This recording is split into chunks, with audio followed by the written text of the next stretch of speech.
வணக்கம் நண்பர்களே. இன்னும் ஒரு இனிய காலை பொழுதில் தீதும் நண்பர் நிகழ்ச்சியில் உங்களை சந்திப்பதில் மிக்க மகிழ்ச்சி அடைகிறேன். இன்றைய இளைஞர்களை பாதிக்கக்கூடிய வெவ்வேறு பிரச்சனைகளை பற்றி நாம் தொடர்ந்து இந்த நாட்களில் பேசிக்கொண்டிருக்கிறோம். அதில் மிக முக்கியமாக தொடர்பியல், ஒருவர் மற்றவரிடம் பழகுகிற போது இன்றைய இளைஞர்கள் எதிர்கொள்ளக்கூடிய ஆளுமை சிக்கல்கள், அந்த ஆளுமை சிக்கல்கள் எப்படி அவர்களை பல்வேறு விதமான நெருக்கடிகளுக்கும் போதாமைகளுக்குள்ளும் தள்ளுகின்றன என்பதை பற்றித்தான் நாம் கடந்த சில நாட்களாக பேசிக்கொண்டிருக்கிறோம். அதில் உணர்வுபூர்வமான விஷயங்கள் எப்படி நம்மை பாதிக்கின்றன, அல்லது சிந்தனையில் தெளிவின்மை அல்லது கருத்துக்கள் முழுமையாக நம் மனதில் உருவாகாததனுடைய காரணமாக நாம் பேசுகிற போது நாம் சொல்ல வந்தது ஒன்றும் சொல்வது ஒன்றுமாக இருப்பது, இந்த பிரச்சனையை நாம் எப்படி கடந்து செல்வது என்பதை பற்றியெல்லாம் நாம் தொடர்ந்து பேசினோம். அதில் மிக முக்கியமாக நாம் பயன்படுத்தக்கூடிய சொற்களை பற்றி பேசினோம்.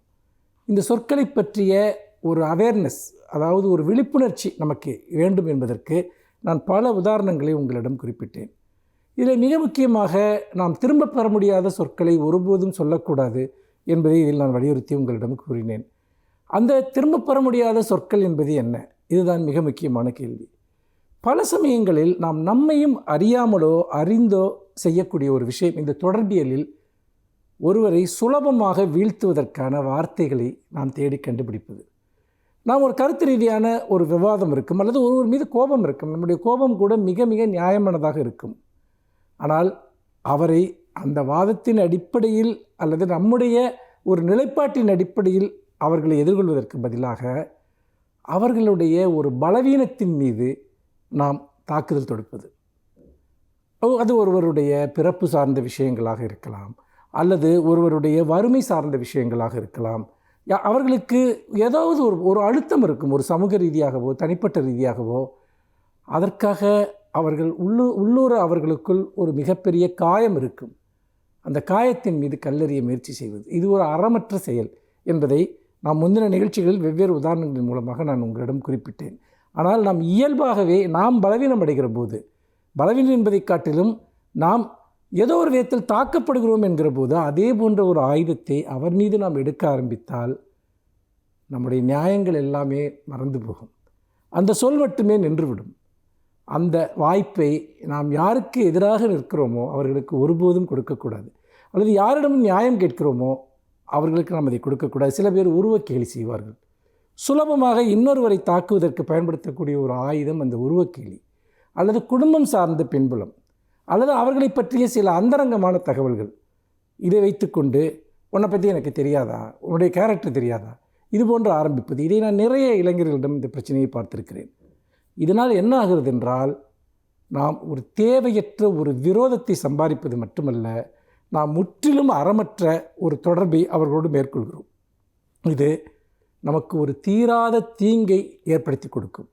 அதோடு மட்டுமல்லாமல் சமூக ரீதியாகவும் சரி, பண்பாட்டு ரீதியாகவும் சரி, அது ஏற்புடைய ஒரு விஷயம் அல்ல. நீங்கள் கூட பல விஷயங்களை நீங்கள் பார்த்திருக்கலாம்.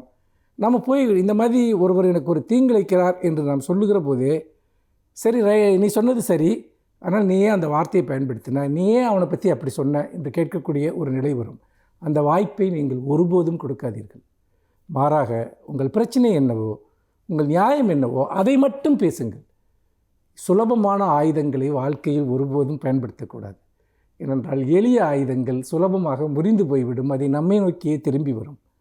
தர்க்கமும் இந்த தர்க்கத்திற்கான சரியான சொற்களும் எந்த ஒரு எதிர்நிலையில் இருப்பவரையும் கண்ணியமாக நாம் அணுக வேண்டும் என்கிற மனநிலையும் மட்டும்தான் உங்களை ஒரு சிறந்த ஆளுமை பண்புள்ளவர்களாக மாற்றுமே ஒழிய, நீங்கள் நினைப்பது போல ஒருவரை சுலபமாக வீழ்த்தி விடலாம் என்று நம்பினால் அது ஒருபோதும் நடக்காது.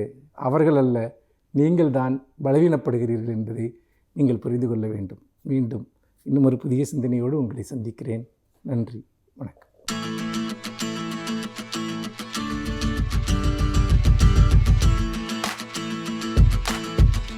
இன்றைய காலகட்டத்திலே எல்லோருக்கும் உள்ள மன அழுத்தத்தையும் மனச்சோர்வையும் போக்குவது எப்படி? இந்த மன அழுத்தம் மனச்சோர்வு ஏற்படுவதற்கு பல்வேறு காரியங்களை நாம் ஆராய்ந்து பார்க்கின்றோம்.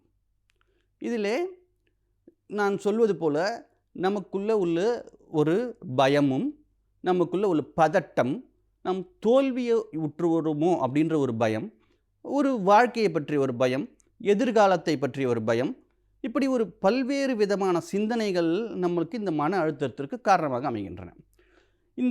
இதில் சின்ன சின்ன காரணங்கள் ஒவ்வொரு குடும்பத்திலும் ஒவ்வொரு மாணவர்களுக்கும் இதுதான் அப்படின்னு நம்ம பர்டிகுலராக சொல்ல முடியாத அளவிற்கு பல்வேறு காரண காரியங்கள் இருக்கின்றன. இதில் பொதுவாக அப்படின்னு நம்ம பார்க்கும்போது நாம் தனியாக இருக்கின்றோமோ அப்படின்ற ஒரு ஃபீலிங், இரண்டாவது நம்மை தனிமைப்படுத்தி விட்டார்களோ அப்படின்ற ஒரு ஃபீலிங், அதையும் தாண்டி நம்மை வேறுபடுத்தி பார்க்கிறார்களோ அப்படின்ற ஒரு ஃபீலிங், இரண்டாவது அதுக்கு அடுத்தபடி பார்க்கும்போது நமக்கு மட்டுமே அநீதி இழைத்து விட்டதா இந்த உலகம், இந்த சமூகம் அப்படின்ற நமக்குள்ளேயே ஒரு கேள்வி. இப்படிப்பட்ட கேள்விகள், இரண்டாவது சின்ன சின்ன குடும்ப வன்முறைகள், குடும்பத்திலே ஒவ்வொருத்தருக்கு ஒருத்தர் புரிதல் இல்லாத ஒரு காரணங்கள், இந்த ஒரு சிச்சுவேஷனை எப்படி நாம் கையாள வேண்டும் என்பதை பற்றிய போதிய அறிவு இல்லாத காரணம், அறிவுன்னு சொல்ல முடியாது, அறியாமைன்னு சொல்லலாம், அறியாமை. இது இப்படி பல்வேறு காரணங்கள் இருக்கின்றன. இது பொதுவாக. ரெண்டாவது, குடும்பத்தில் உள்ள முக்கியமான உறுப்பினர்களுக்கு முன்னாடி இருந்த வருமானம் இப்பொழுது இருக்காது. அது ரெண்டாவது, அந்த ஒரு வீட்டிற்கு தேவையான சகல வசதிகளையும் அவனால் முன்னாடி இருந்தது போல் அவனால் அனுபவிக்க முடியாது. இரண்டாவது, குழந்தைகளுக்கு ஏன் இப்படிப்பட்ட ஒரு மன அழுத்தம் ஏற்படுகின்றது? குழந்தைகள் இந்த டிஜிட்டல் லேர்னிங், ஆன்லைன் லேர்னிங் இப்படி சொல்கிறோமே, இதையெல்லாம் நாம் எப்பொழுது கற்றுக் கொடுத்திருக்கிறோம் குழந்தைகளுக்கு? இல்லவே இல்லை. இப்பொழுதுதான் புதிய சூழல். இந்த சூழலே குழந்தைகளுக்கு ஒரு மிகப்பெரிய ஒரு புதிய சூழல். இந்த சூழலிலே குழந்தைகள் தங்களை பாதுகாத்து கொள்வது எப்படி? இந்த சைபர் கிரைம், சைபர் புல்லிங் இப்படின்னு சொல்கிறார்கள், இதிலிருந்து எப்படி பாதுகாக்கிறது? ரெண்டாவது, இந்த சூழலிலே நம்ம உட்கார்ந்து நம்மளால் எவ்வளவு நேரம் அந்த ஆன்லைனிலே கிளாஸை கவனிக்க முடியும் அப்படின்ற ஒரு பயம் குழந்தைகளுக்கு. ரெண்டாவது, குழந்தைகளுக்கு இந்த ஆன்லைனில் தான் நம்ம அசஸ்மெண்ட் பண்ணுறோம், எவாலுவேஷன் பண்ணுறோம், இதெல்லாம் ஒரு குழந்தைகளுக்கு ஒரு பயம். அந்த ஆன்லைனில் டீச்சிங் பண்ணுறவங்க என்ன சொல்லுவாங்களோ, எல்லா குழந்தைகளும் கேட்குறாங்களே, நம்மளை பற்றி என்ன சொல்லுவாங்களோ, நம்ம என்ன பேச முடியலையே. அது ஒரு சில குழந்தைகள் பார்த்திங்கன்னா, நீங்கள் முன்னாடி ஒரு க்ரௌடில் ஒரு கூட்டத்திலே முன்னின்று வரமாட்டார்கள். ஒரு அச்சம்தான் காரணம் அதற்கு. ஸோ இதையெல்லாம் போக்க வேண்டும். இதற்கெல்லாம் லீடர்ஷிப் ஸ்கில்ஸ் நம்ம எப்படி இம்ப்ரூவ் பண்ணுறது அப்படின்ற விஷயம் இருக்குது. இந்த மாதிரி பல்வேறு காரணங்கள் இருக்கின்றன. கல்லூரி மாணவர்களுக்கு எடுத்துக்கொண்டே வேணால், எக்ஸாம்ஸ் இருக்குன்னு சொல்கிறார்கள், ஆனால் இல்லை. எக்ஸாம்ஸ் வரும்னு சொல்கிறார்கள், ஆனால் வரல. அடுத்து உயர்கல்வி படிப்பது எப்படி? இந்த உயர்கல்வி நம்ம எப்படி அணுகுவது? இதில் காலேஜ் எப்போ திறப்பாங்க? நம்ம காலேஜ் லைஃப்பை எப்படி என்ஜாய் பண்ணுவது? அது கேரியர்ஸ், அதாவது அடுத்த கட்டத்திற்கு எப்படி செல்வது? இப்படி பல்வேறு காரணங்கள் கல்லூரி மாணவர்களுக்கு இருக்கின்றன. அது மாதிரி அடலசன்ஸ் அப்படின்ற பார்க்கும்போது அவர்களுக்கும் உள்ள மன அழுத்தம் இருக்க தான் செய்யுது. ஏன்னா அவங்க எல்லாருமே ஒரு ஃப்ரெண்ட்ஸ், பியர்ஸ் குரூப்ஸ்ன்னு சொல்லுவார்கள், இவர்களோட கனெக்ஷன் ஆகியிருக்காங்க. அப்போது ஒவ்வொருத்தருக்கும் பேசி அளவலாகி வெளியில் ஒரு சாதாரணமான ஒரு சூழல் கிடையாது. அவங்களுக்கு என்ன ஆகுது? ஒரு விளையாட்டினுடைய நேரம் கட் ஆகிடுது. அதே மாதிரி மற்ற மாணவர்களுடைய, அதாவது சக மாணவர்களுடைய அளவலாகக்கூடிய நேரம் இல்லை. அதாவது ஒன்றுக்கு ஒன்று ஃபேஸ் டு ஃபேஸ் அப்படி கிடையாது. வீடியோ கால் பண்ணலாமா, அது வேறு விஷயம். இப்படி எல்லாமே ஒரு சாதாரணமாக இருக்கின்ற நிலைமை தலைகீழாக மாறும்போது அந்த அச்சுறுத்தல் இருக்கத்தானே செய்யும். இதை எல்லாமே நம்ம ஒவ்வொரு ஏஜ் குரூப் அப்படின்னு சொல்வார்கள். இந்த குழந்தைகள் 1 முதல் 5ஆம் வரை உள்ள குழந்தைகளை எப்படி கையாள்வது, 5வது படிக்கும் 6வது படிக்கும் மாணவர்கள் முதல் 8ஆம் வகுப்பு மாணவர்கள் வரை உள்ள குறைகளை எப்படி கையாள்வது, பிறகு 12ஆம் வகுப்பு மாணவர்களுக்குள்ள மன அழுத்தத்தை எப்படி போக்குவது, டீனேஜ் கல்லூரி மாணவர்கள், குடும்ப நண்பர்கள், குடும்ப உறுப்பினர்கள், வயதானவர், இவர்கள் ஒவ்வொருவருக்கும் ஒவ்வொரு மாதிரியாக இந்த மன அழுத்தத்தை கையாள வேண்டும். பொதுவாக இந்த ஒரு பதிவிலே நம்ம குழந்தைகளினுடைய மன அழுத்தத்தை, படிக்கிற மாணவர்களுடைய மன அழுத்தத்தை போக்குவது மட்டும் எப்படி அப்படின்றத மட்டும் நம்ம பார்ப்போம். இப்போது எல்லாருமே ஸ்கூல் கேம்பஸ், ஹாஸ்டல் கேம்பஸ் இப்படிலாம் கேள்விப்பட்டிருக்கோம். ஆனால் ஹோம் கேம்பஸ், இதுதான் புதிய வார்த்தை. ஹோம் கேம்பஸ் அப்படின்ற வார்த்தை புதிது. அதாவது வீட்டுச் சூழலிலே கல்வியை கற்க வேண்டும். வீட்டுச் சூழலிலே நீங்கள் கல்வியை கற்க வேண்டும். இந்த வீட்டுச் சூழலிலே நீங்கள் கல்வியை கற்க வேண்டுமென்றால் அதற்குள்ள வழிமுறைகள் என்ன? அந்த கல்வியை மன அழுத்தம் இல்லாமல் எப்படி ஒரு என்ஜாய்மெண்ட்டோட, ஒரு ஹாப்பி லேர்னிங்னு சொல்வார்களே, அந்த மாதிரி ஒரு ஹாப்பியாக எப்படி அந்த கற்றுக்கொள்ளலை நாம் உள்வாங்குவது? இதன் மூலம் நம்மளுடைய படைப்பாற்றலை எப்படி மேம்படுத்துவது, இப்படி இப்படி வந்து குழந்தைகளுக்கு நம் பயிற்சிகள் கொடுக்க வேண்டும். அது ப்ராக்டிஸ் மேக்ஸ் அ மேன். பயிற்சியும் முயற்சியும் இருந்தால் வாழ்க்கையில் என்ன வேணால் நம்மளால் சாதிக்க முடியும் மாணவர்களே. கண்டிப்பாக வாழ்க்கையில் நீங்கள் என்ன வேணாலும் சாதிக்க முடியும். அந்த நம்பிக்கையை வளர்த்து கொள்வது எப்படி? சுய ஊக்கம் சொல்வார்களே, செல்ஃப் மோட்டிவேஷன், அதுதான் இந்த காலகட்டத்திலே மிக மிக முக்கியம். உங்களை பற்றி நீங்கள் என்றைக்குமே குறைவாக எடை போடாதீர்கள். உங்களுக்குள்ள ஒரு திறமை கண்டிப்பாக இருக்கின்றது. அந்த திறமையை எப்படி நீங்கள் வெளிக்கொணர்வது? இப்போது நம்ம ஒரு உதாரணத்துக்கு சொல்வேமானால், மகேந்திர சிங் தோனி அப்படின்ற ஒரு கிரிக்கெட் கேப்டன் எல்லோருக்குமே தெரிந்த ஒரு நபர். அவர் சிறிய வயதிலேயே அவர் விளையாட்டின் ஆர்வம் இருந்தது உண்மை. ஆனால் ஃபுட்பாலில் தானே அவருக்கு ஆர்வம் இருந்தது. திடீர்னு கிரிக்கெட்டிலே அவர் எப்படி அவர் இன்வால்வ் பண்ணி கொண்டார், அதில் அவருடைய திறமையை எப்படி வளர்த்து கொண்டார், அவருடைய காலகட்டத்திலே அவர் அவருடைய சந்தித்த இன்னல்கள் என்னென்ன, அவர் எப்படி வாழ்க்கையில் வெற்றி பெற்றார், அவர் கேப்டன் கூல் அப்படின்னு சொல்லக்கூடிய அளவிற்கு அவர் எப்படி தன்னுடைய நிர்வாக மேலாண்மையும் ஒரு ஆளுமை திறனையும் எப்படி வளர்த்து கொண்டார், இதையெல்லாம் நாம் கண்டிப்பாக பார்க்க வேண்டும். மாணவர்களுடைய மத்தியிலே முக்கியமாக பழக்க வழக்கங்களை நாம் ஒரு லிஸ்ட் போட்டு நம் ஆசிரியர்களும் பெற்றோர்களும் மாணவர்களுக்கு சொல்ல வேண்டும். அது ரொட்டீன்ஸ்ன்னு சொல்வார்களே, அந்த ரொட்டீன்ஸும் அந்த ஹேபிட்ஸ், இது ரெண்டுமே தான் மாணவர்களை திறன்பட வாழ்க்கையினுடைய தரத்தை மேம்படுத்துவதற்கு உதவும். யோகா, மெடிடேஷன், பிராணாயம், இந்த மாதிரி ஒரு குறிப்பிட்ட ரொட்டீனான ஒரு வாழ்க்கை முறையை நாம் இந்த காலகட்டத்திலே மட்டுமல்லாமல் என்றைக்குமே பின்பற்றுமானால் நம்முடைய மனச்சோர்வு கண்டிப்பாக நீங்கும். இதை தவிர, அதாவது செயல்முறை மூலம் கல்வி, ஒரு மாடல் பேஸ்டு கல்வி, ரெண்டாவது ஒரு மியூசிக் மூலமாக நம்ம என்ன லேர்ன் பண்ணுறோம், ஒரு டான்ஸ் மூலமாக என்ன லேர்ன் பண்ணுறோம், இப்படி பல்வேறு விதமான நீங்கள் கற்றலையும் கற்பித்தலையும் கற்றுக்கொள்ள வேண்டும். ஒரே மாதிரி ட்ரெடிஷ்னல் லேர்னிங்க்கு நீங்கள் போகவே கூடாது. நம்மளுக்கு என்ஜாய்ஃபுல்லாக மூலமாக எதை நம்ம கற்றுக்குறோம், ஒரு மாடல் மேக் பண்ணி கற்றுக்குறோமா இல்லையா, நம்ம குக்கிங் மூலமாக அதில் உள்ள இன்ஃபர்மேஷன் என்னன்னு தெரிஞ்சுக்கிறோம், ஒரு கேமிங் விளையாடுறதுல கூட அதில் நம்மளுடைய லீடர்ஷிப் ஸ்கில்லை நம்மளால் ப்ரூஃப் பண்ண முடியும். இப்படி பல்வேறு விதமான வழிமுறைகளை நமது முன்னோர்கள் வகுத்து உள்ளார்கள். அதாவது இந்த மாதிரி சிச்சுவேஷன்ஸ்க்கு மட்டும் இல்லாமல் என்றைக்குமே இது வந்து நம்மளுக்கு மிகவும் பயனுள்ளதாக அமையும். நன்றி, வணக்கம்.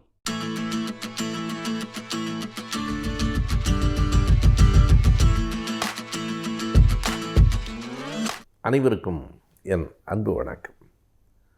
அண்மையில், அதாவது இந்தியாவின் நாடாளுமன்ற தேர்தல் முடிவுகளெல்லாம் வந்ததற்கு பிறகு ஆர்எஸ்எஸ்ஸினுடைய தலைவர் மோகன் பகவத் நாக்பூரில் பேசுகிற போது ஒரு குறிப்பிட்ட செய்தியை வெளிப்படுத்தியிருக்கிறார். ஒரு சங்கத்தினுடைய சேவகனாக இருக்கிற யாரும் என்றைக்கும் யார் மனத்தையும் புண்படுகிற மாதிரி பேசக்கூடாது.